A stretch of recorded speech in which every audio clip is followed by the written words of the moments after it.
ஒரு 10 வருஷத்துக்கு முன்னாடி ஒருத்தரை கொண்டு வந்து இன்ட்ரடியூஸ் பண்ணாங்க. இன்ட்ரடியூஸ் பண்ணும்போது சொன்னாங்க, இவர் ஒரு ஊழியத்தை நார்த் இந்தியாவில் செய்கிறாரு அப்படின்லாம் சொன்னாங்க. ஆனால் அவரை பற்றி சொல்லும் பொழுதே என் இருதயத்துக்குள்ளே ஒரு சந்தோஷம் இல்லை. அவரை பற்றினதான ஒரு நல்ல அபிப்பிராயம் உள்ளே வரமாட்டேங்குது. அதாவது எப்பவுமே ஒரு மனுஷனை பார்த்த உடனே நமக்கு சந்தோஷம் வரணும் ஆவியில். ஏன்னா நம்ம ஆவியானவரும் அவனுக்குள்ள இருக்கிற ஆவியானவரும் ஒரே ஆவியானவர்னா ரெண்டு பேருக்குள்ளேயும் ஒரு மனம் தானாவே வரும். இப்ப இயேசு கிறிஸ்து எம்மாவூருக்கு போகும்போது பேசிக்கிட்டே வர்றார். பேசிக்கிட்டே வரும்போது அந்த சீஷன் சொல்றான், அவர் பேசும்போது ஆவி கொழுந்து விட்டு எரியவில்லையான்னு கேட்கிறான். அவர் பார்க்கறதுக்கு வேற மாதிரி இருக்காரு, மறுரூம் ஆயிட்டாரு. ஆனா பேசும்போது உள்ளுக்குள்ள ஒரு ஒன்னஸ் வருது, ஒரு ஸ்பிரிச்சுவல் ஃபயர் வருது அப்படிங்கிறான். இது யாரு கூடயாவது பேசும்போது உங்களுக்கு வரும். சிலரோடு அப்படி பார்க்கும்போது அப்படி ஏற்படும். அவங்க முகத்தை பார்க்கும் போதே ஒரு ஆவியில உங்களுக்குள்ள ஒரு களி கூறுதல் வரும். ஆனா அந்த மனுஷன் உட்கார்ந்து இருக்கிறாரு, அந்த களி கூறுதல் வரல எனக்கு. சில நேரத்தில் பார்த்தீங்கன்னா எனக்கு ஆச்சரியமா இருக்கும். உட்கார்ந்து இருக்கிறது ஒரு சின்ன பையனா இருப்பான், ஒரு 15 வயசு பையனா இருப்பான். ஆனா அவனை பத்தி என்ன நம்ம கிட்ட சொல்லுவாங்கன்னா, இவன் அடங்கவே மாட்டேங்கிறான் பாஸ்டர், இவனுக்கு ஜெபம் பண்ணுங்க அப்படின்னு. ஆனா அந்த பையனை பார்க்கும்போது ஆவியில ஒரு சந்தோஷம் வரும். ஏன்னா அவன் மேல தேவ திட்டம் இருக்கும், அவனுக்குள்ள ஆவியானவர் இருப்பாரு, அதை நமக்கு அந்த சந்தோஷத்தை கொடுப்பார். அவனை தனியா உட்கார்ந்து பேசினீங்கன்னா அவனுக்குள்ள இருக்கிற தேவனுடைய தரிசனம் வெளிப்படும். இது நீங்க ஆவியில வளர்ந்தாதான் முடியும். உங்களுக்குள்ள நீங்க ஆவியானவரோட வளரணும். அது வந்திருக்கிறவனை பேஸ் பண்ணி இல்ல, உங்களை பேஸ் பண்ணி. அப்ப அந்த ஊழியரை சொல்றாங்க, இவர் இந்த மாதிரி அப்படி இருக்காரு இப்படி இருக்காருன்னு. எனக்கு அந்த சந்தோஷம் வரவே இல்லை. சரின்னு பேசிட்டோம், போயிட்டாரு. ஒரு 5 வருஷம் கழிச்சு அவரை கூட்டிட்டு வந்தவங்களே என்கிட்ட சொல்றாங்க, அந்த ஊழியத்தில் அவர் செய்த சில காரியங்களாக சொல்லி அவர் இப்படிப்பட்டவராக இருப்பார்னு எதிர்பார்க்கல, நானும் நினைக்கல. ஆனால் ஒன்று மட்டும் தெரிஞ்சிச்சு, சம்திங் மிஸ்டேக். அவரோடு கூட ஒப்புரவாக முடியல. அநேக ஊழியர்கள் நம்மளோடு கூட பழகுவார்கள், ஆனால் நம்மால் எல்லாரோடையும் ஒருமித்து ஊழியத்திலே போக முடியாது. ஒரு சிலரை மட்டும்தான் நம்மால் ஏற்றுக்கொள்ள முடிகிறது. ஏற்றுக்கொள்றதுனா மற்றவங்களை தள்ளுறது இல்லை, நம்மளால அவங்களோட பிரயாணம் பண்ண முடியாது. அவங்க சரியா இருக்கிற வரைக்கும் நம்மளால பிரயாணம் பண்ண முடியும். ஒரு சிலர் ஃபர்ஸ்ட் ஆரம்பத்தில் நல்லா இருப்பாங்க, நல்லா டிராவல் பண்ணுவோம், அவங்களுக்குள்ள இருக்கிற ஸ்பிரிட் மாறும், கர்த்தர் நம்மளை பிரித்து எடுத்துருவாரு. ஏனே தெரியாது. இதுதான் ஆவிகளை பகுத்தறிகிறது.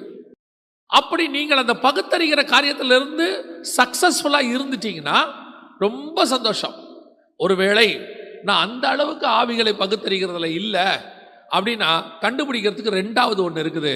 அந்த 13ஆம் அதிகாரம் வெளிப்படுத்தின விசேஷம் 11வது வசனத்தை வாசி. பின்பு வேறொரு மிருகம் பூமியிலிருந்து எழும்ப கண்டேன். அது ஒரு ஆட்டுக்குட்டிக்கு ஒப்பாக 2 கொம்புகளை உடையதாயிருந்து வலு சர்ப்பத்தை போல பேசினது. பார்க்கறதுக்கு அப்படியே தான் இருக்கு. ஓகே, ஃபைன், நல்லது. இப்போ எனக்கு யார் உட்கார்ந்தாலுமே நல்லவரா தெரிகிறாருன்னு வச்சுக்கோ. ஆனால் 2வது ஒன்று இருக்கிறது. என்ன தெரியுமா?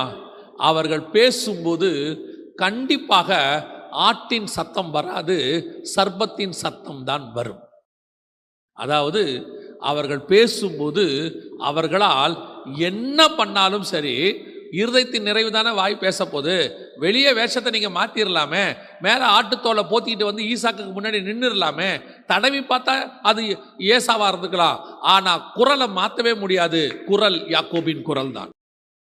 அதே மாதிரிதான் இந்த ஆட்டுக்குட்டி போர்வையை போத்திட்டு நிக்கிறாமல்ல, அவன் நின்னாலும் அவனுக்குள்ள இருந்து வர வார்த்தை இருக்குதுல்ல, அது கண்டிப்பாக உங்களுக்கு ஒரு இடத்தில் காட்டி கொடுக்கும். அது வஞ்சகம். You must be careful in that. இது 2வது பார்ட். உங்களை வஞ்சிக்கிற காரியங்கள் நடக்க வரும்போது முதலாவது உங்களுக்குள் இருக்க வேண்டியது ஆவிகளை பகுத்தறிகிற வரம். 2வது அவர்கள் பேசும்போது உங்களுக்கு தெரிய வேண்டும். என்ன தெரியணும்? இது சத்தம் யாக்கோபின் சத்தமாய் இருக்குதே, இது ஏசாவின் சத்தம் இல்லையே அப்படின்னு உங்களுக்கு தெரியணும். ஒரு ஊழியக்காரனோ ஒரு ஆவிக்குரியோ உங்ககிட்ட பேசும்போது பல நேரங்களில் நாம எப்படி ஏமாறுறோம்னு உங்களுக்கு சொல்றேன். நமக்கு ஏத்த மாதிரி ஒருத்தர் பேசிக்கிட்டே வந்தாங்கன்னா அவர்களை நாம் சாதகமாக நினைக்கிறோம். நம்மளை பத்தி 2 வார்த்தை புகழ்ச்சி, நம்மளை பத்தி 2 வார்த்தை அப்படி உயர்வு, அல்லது நம்மகிட்ட இருக்கிற டேலண்ட், தாளந்து, ஊழியம், அல்லது நம்மகிட்ட இருக்கக்கூடியதான ஏதாவது ஒரு மேன்மையான காரியம், அதை கொஞ்சம் உயர்த்தி பேசிடுவோம் ஃபர்ஸ்ட். அதை சொன்ன உடனே நம்ம காது ஆட்டோமேட்டிக்கா அவன் பக்கம் திரும்பிடும். அவன் பேசுற எல்லாமே பாசிட்டிவாக இருக்கும். இப்ப வந்திருக்கிறவன் உட்கார்ந்து இருக்கிறவன் பேசுறது ஆட்டுக்குட்டியின் சத்தமா பாம்பின் சத்தமானு நமக்கு கண்டுபிடிக்க முடியாது. இதை கண்டுபிடிக்கணும். இதை கண்டுபிடிச்சா மட்டும்தான் ரெண்டாவது ஸ்டேஜ் இது. இதை கண்டுபிடிக்கணும். எப்படி கண்டுபிடிக்கிறது அப்படின்னு கேட்டீங்கன்னு சொன்னா, அவன் பேசும்போதே தெரியும் அதுல ஒரு வஞ்சகம் வெளிப்படும். அவன் நமக்கு சாதகமா பேசுற மாதிரியே பேசுவான், ஆனா அவன் பேசுற எல்லாமே பைபிளுக்கு அகைன்ஸ்டாக இருக்கும், வேதத்தை புரட்டக்கூடியதாக இருக்கும். இப்ப பாருங்க, 2 கொரிந்தியர் 11ஆம் அதிகாரம் 3வது வசனம் வாசி. ஆகிலும் சர்ப்பமானது தன்னுடைய தந்திரத்தினாலே ஏவாளை வஞ்சித்தது போல உங்கள் மனதும் கிறிஸ்துவை பற்றிய உண்மை நின்று விலகும்படி கெடுக்கப்படுமோ என்று பயந்திருக்கிறேன். இங்க ஏன் இவர் பயப்படுறாரு? இவர் பயப்படுறதுக்கு என்ன காரணம் அப்படின்னு கேட்டீங்கன்னு சொன்னா, கவனிங்க, நாங்க ஒரு உபதேசத்தை கொடுத்துட்டு வந்திருக்கிறோம்.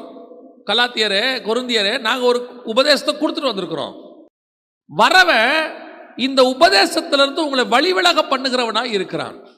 ஆனா வழிவிலக பண்ணுகிறவன் அதுல இருந்து அப்படியே ஆப்போசிட்டா பாவத்துக்கு கூட்டிட்டு போல, அதுல இருந்து லைட்டா, அதான் எப்பவுமே எனக்கு ஆண்டவர் சொல்லி கொடுத்ததை சொல்றேன், பிசாசு நமக்கு ஆப்போசிட்டா செயல்பட மாட்டான், ஆனா தேவ திட்டத்துக்கு ஆல்டர்னேட்டா செயல்பட வைப்பான். ஆண்டவருக்கு ஒரு கதவு தான், அதான் நானே வாசல்கள் இல்லை, நானே வாசல், ஒரு வாசல் தான் தேவன் நமக்கு திறக்கிறார். ஆனா பிசாசு அதுக்கு நேரா இருக்கிற இன்னொரு வாசலுக்கு போன்னு சொல்ல மாட்டான், பக்கத்தில் இருக்கிற வாசலுக்கு போக சொல்லிடுவான். சாராளுக்கு பதிலாக பக்கத்தில் இருக்கிற ஆகார், லேயாளுக்கு பதிலாக பக்கத்தில் இருக்கிற ராகேல், அப்படியே பக்கத்தில் சொல்லிடுவான். அவ்வளோதான்.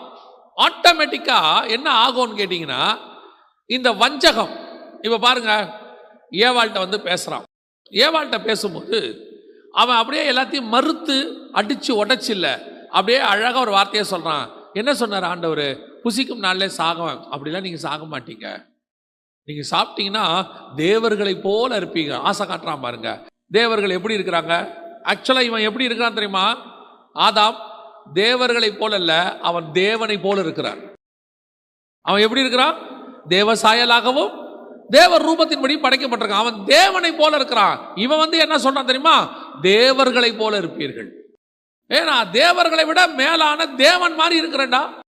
அந்த எண்ணத்தை எடுத்துட்டான், ஒரு ஆசை வார்த்தையை போட்டான். இப்ப கர்த்தர் கொடுத்த உபதேசம் இங்கே அடி வாங்குது. அதனாலதான் ஆண்டவர் சொல்றாரு, ஆதாம் என் உடன்படிக்கையை மீறினது போல. இன்னைக்கு ஒரு உபதேசம் சபையில் உங்களுக்கு கொடுக்கப்படுகிறது.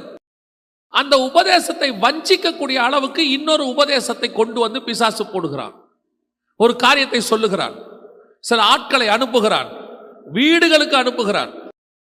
அவங்க பைபிள் எடுத்துக்கிட்டு வீட்டுக்கே வந்துருவாங்க, வந்து கள்ள உபதேசம் பேசுவாங்க. எங்கிட்ட ஒருத்தர் வந்து சொன்னாங்க, எவ்வளவு அழகா சொல்றாங்க பாருங்க. ஆண்டவர் அதை காட்டி கொடுத்தாரு. நாங்கள் உங்களிடத்துல இயேசு கிறிஸ்து என்கிறதான மனிதரை குறித்து பேச வந்திருக்கிறோம் இப்படி சொன்னாங்க. நான் சொன்னேன், நாங்கள் ஆல்ரெடி ஆண்டவரை ஏற்றுக்கொண்டவங்க தான் அப்படின்னு.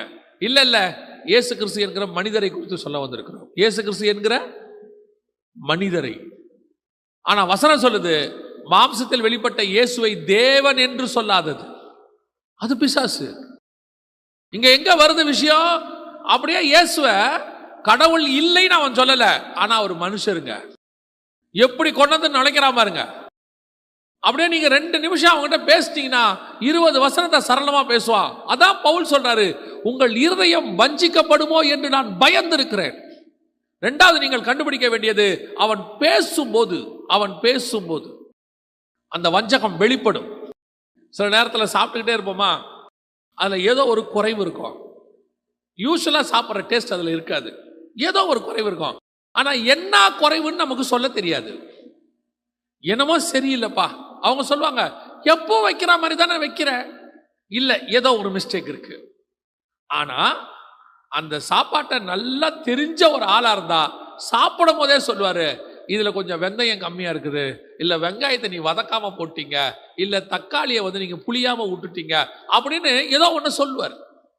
ஆனால் ஒரு சிலருக்கு அது என்ன குறைன்னு தெரியாது, ஆனா குறை இருக்கிறது தெரியும். அவ்வளவுதான். இது உங்களுக்குள் வரும். சிலர் பேசும்போதே உங்களுக்கு நெருடும், இது எங்கேயோ மிஸ்டேக் இருக்கு, இது அடுத்த ஸ்டாண்டர்ட், அதோட கொஞ்சம் டவுன். ஃபர்ஸ்ட் ஆவிகளை பகுத்தறிதல். நீங்கள் வஞ்சிக்க கூடாதபடிக்கு சொல்றேன். இவங்கெல்லாம் எங்க வருவாங்க தெரியுமா? புறஜாதியாட்டிருந்து வரமாட்டாங்க. இயேசு தெய்வம் கிடையாது, நாங்க சொல்றதா தெய்வம், அப்படி வரமாட்டாங்க. இதெல்லாம் நமக்குள்ள இருந்து வர ஆளு, உள்ளுக்குள்ளிருந்து எழும்போம்.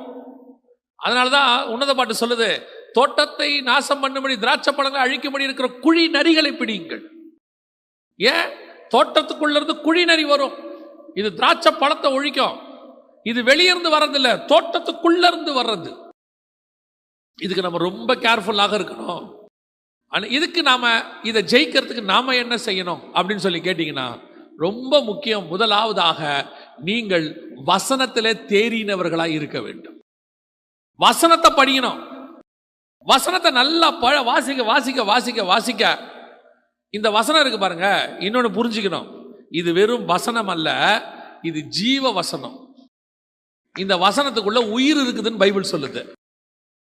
நாங்கள் வேறு யாரிடத்துல போவோம்? உம்மிடத்துல நித்திய ஜீவ வசனம் உண்டு. இந்த வசனத்தை நீங்க படிச்சுக்கிட்டே இருந்தீங்கன்னா, வரவன் ஒரு காரியத்தை சொல்லும் போது உங்களுக்குள்ள இருக்கிற இந்த ஜீவனுள்ள வசனம் அப்படியே எதிர்த்து வந்து நிற்கும் உங்ககிட்ட. அவன் பேசுறது இந்த வசனத்தின்படி தப்பா இருக்குதுன்னு உங்களுக்கு சொல்லும். அதுக்கு நீங்க வசனத்துல வளர்றவங்களா இருக்கணும். இன்னைக்கு நாம வசனத்தை, இப்போ ஒருவேளை வசனத்துல வளர்ற அந்த ஒரு சிலருக்கு படிக்க முடியாது, படிப்பு அவங்களுக்கு தெரியாதுன்னு வச்சுக்கோங்க. அந்த மாதிரி நேரத்தில் தான் உங்களுக்கு சபையில போதிக்கிறாங்க. இந்த போதிக்கிற காரியத்தை உட்காந்து கேட்கணும் இல்ல, அதை எழுதணும் இல்ல, அதை உள்வாங்கணும் இல்ல. எனக்கு ஒரு மதுரையில் ஒரு பெரிய பாஸ்டர் இருக்கிறாங்க. எனக்கு ஆச்சரியமா இருக்கும் அந்த பாஸ்டரை பார்த்தா. அவங்களுக்கு ஒரு 60 வயசுக்கு மேல இருக்கும். அவங்க சர்ச்சுக்கு நான் போவேன். நியாயமா பார்த்தா அவங்க பையன் வயசு தான் எனக்கு. போவேன், செய்தி முடிகிற வரைக்கும் உட்காந்து மெசேஜை எழுதுவாங்க, கொடுக்குற பாயிண்ட் எல்லாம். எனக்கு ரொம்ப வெக்கமா இருக்கும். ஏன்னு கேட்டீங்கன்னா, அவர் கொடுத்து அத்தனை பேரும் எழுதுறவங்க, அவர் உட்காந்து ஒரு மெசேஜை எழுதுறாரு அப்படின்னு பார்த்தா, அதுதான் அவரை இன்னும் ஊழியக்காரராக இத்தனை பேருக்கு தலைமையில கொண்டு வந்து உட்கார வச்சிருக்கு. ஏன்? அந்த வசனத்தின் மேல இருக்கிற தாகம். எழுத எழுத எழுத எழுத அந்த வசனம் உள்ள போக போக போக அந்த நித்திய ஜீவ வசனம் உள்ளுக்குள்ள அதுவும் உயிரோட இருக்கும், நம்மளையும் உயிரோட வைக்கும்.